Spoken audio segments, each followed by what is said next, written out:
before we start, I just wanna listen to the rain with you guys. Okay, now it stopped. What?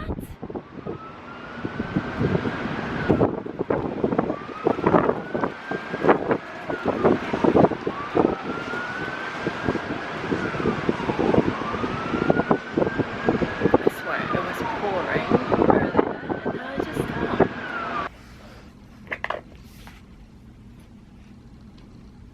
Hi, my loves. I meant to record this in the daytime when there was still daylight, but you know, as usual, I procrastinate. No, that's not true. I was making the demonstration in Ableton, so, and then I kinda start to make my own stuff based on what the book is teaching, so that took a little detour, but we're back. We are going to continue to talk about programming beats, part 2. This time the topic is linear drumming. Problem: your programmed drum beats tend to use the available instruments in expected ways.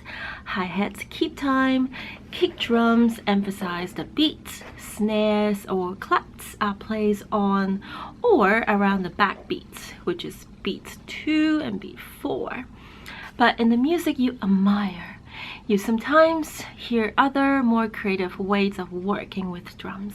Sometimes it almost sounds like the drums are playing a melody of their own. But when you try to create patterns like this, it just sounds random and chaotic. Okay, so I'm in sort of like a weird mood right now, so just, I'm gonna be extra weird, so just bear with me.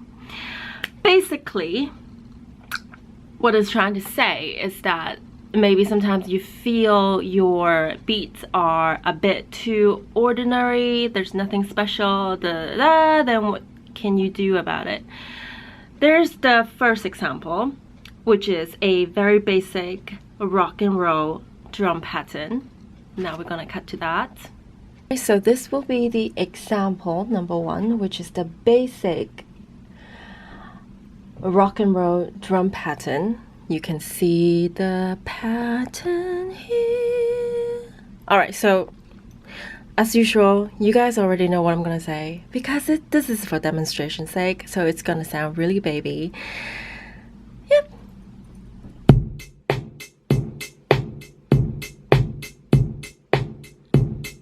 And because this is really baby and I just seriously couldn't handle it, so I just go ahead and edit a layer of bass. Now it sounds like this.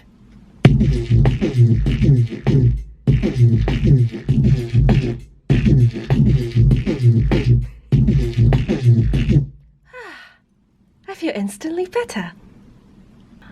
To spice that basic drum pattern up, we can. So the basic one is the kick drum placed on every beat, the snare on the back beats, and the hi-hat on every 8th note, right? The way you can spice it up to make it like a basic, for example, house pattern, you can just simply remove all the hi-hat notes that appear on strong beats, only leaving the off beats, the 8th note. And I will show you the example now. We all know what house music sounds like. And as usual, I went ahead and added this.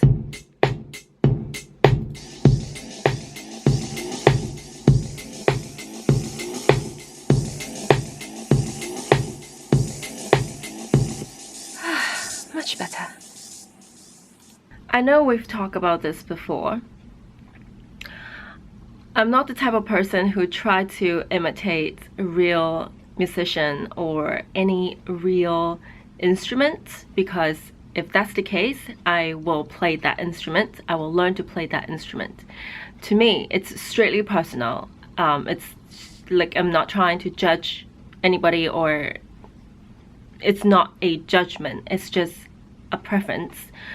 I don't think about it if it's humanly possible to play all these so-called beats all at the same time or very closely together, because with electronic music and with the availability of the gear that we have and the program that we have, it's possible as long as the speaker can play back. It's okay. So I don't think about if it's humanly possible to play. Maybe try to free yourself from thinking about that way when you program drum. It might help. Linear drumming. This simply means monophonic. No two instruments can play at the same time. It gives us an extremely simple linear drumming pattern. And I will show you guys now. Just with the drum.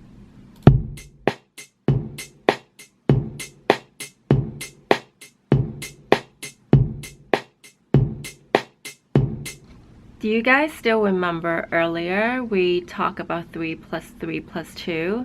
So this time we can apply this method again, and it's rather simple.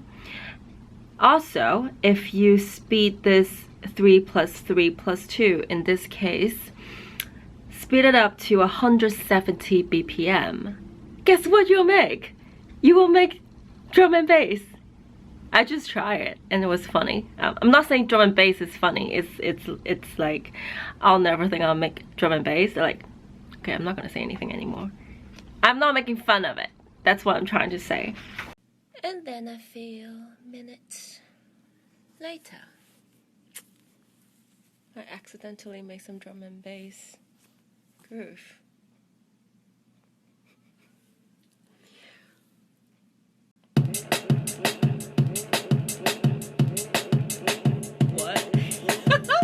Now you guys know the technique. You can make it too. Da, da, da. And lastly, I use the method the book is showing us. I make a little short 2 measures loop just because it's fun to apply what you learn.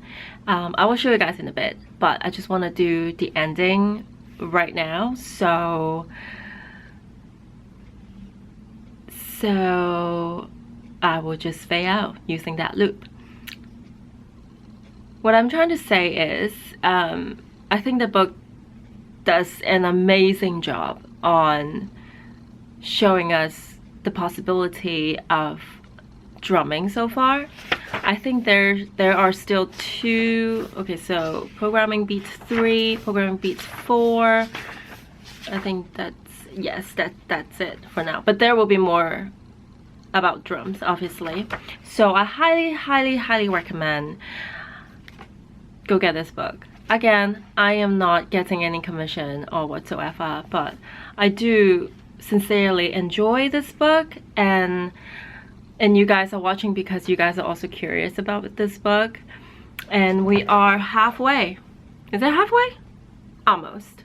So I just want to take a little moment to say that I fully enjoy your company. We have a very tight, small community, which is like super cute. I'm not trying to be a YouTuber or whatever, so it doesn't bother me at all. Plus, I read this book regardless I'm going to make this video or not, so it's not like I must have a lot of people watch me. It has nothing to do with me. I'm merely a messenger, if anything, that I like to share knowledge with people. But at the same time, we also need to support the author, right? Like,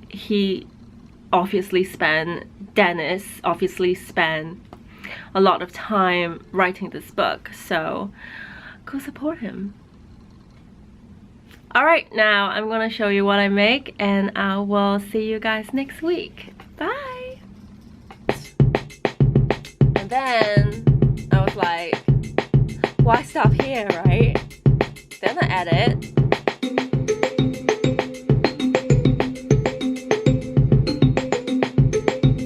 And I was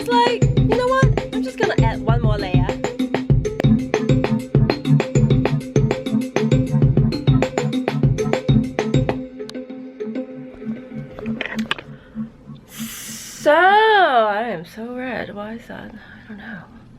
So, that's it. That's it for this week.